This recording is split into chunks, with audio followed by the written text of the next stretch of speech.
Đorđe Balašević, ostaje mi to što se volimo.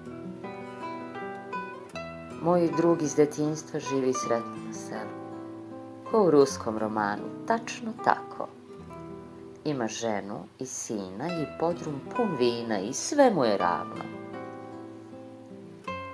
U poslednje vreme ja ga viđam sve ređe, samo onda uglavnom kad nešto slavi. Ali on ne pita puno, pruži ruku i kaže nisi bio odavno. I sećamo se dana kad smo još bili divlji ko jeleni hitri. I sve smo bliži istini i tuzi što smo bliži sledećoj litri. Pitam ga da li zna da si otišla. Pa da bome, kaže on, imala je drugog, znaš. Pitam ga da li zna da se volimo, da se još volimo.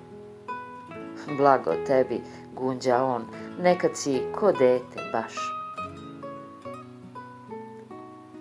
Moj drug iz detinjstva život posmatra škrtom. Vidi nebo i zemlju.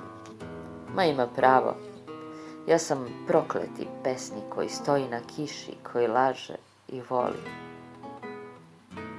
Mada smo učili istu, grubu, životnu školu, mi smo katkad daleki, ali to je ljudski.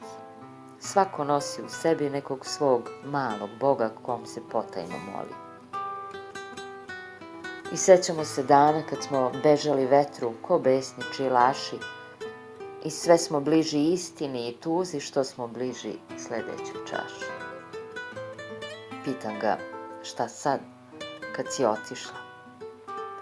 Vrlo važno, kaže on, pa ima toliko sličnih njoj.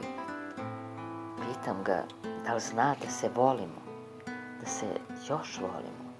O, ko ješta, gunđa on, dodaj bokal, stari moj. Moj drug iz detinjstva se oženio zelen, ali je imao sreće. Ja, vidiš, nisam. Ja sam ljubio razne, neke potpuno prazne, neke potpuno strane. I sve mi se čini da ne postoji način da mu objasnim tebe, jedinu, pravu. Zato topim u vino čitav svet, jer u čašu može svašta da stane. Pa brže vraćam priču na detinjstvo i na ždrebce, znojave i sve smo bliži istini i tuzi što smo bliži sledećoj. Pitam ga da li zna da je nevažno što si otišla. Ajde, u redu, kaže on. I šta ti sada ostaje?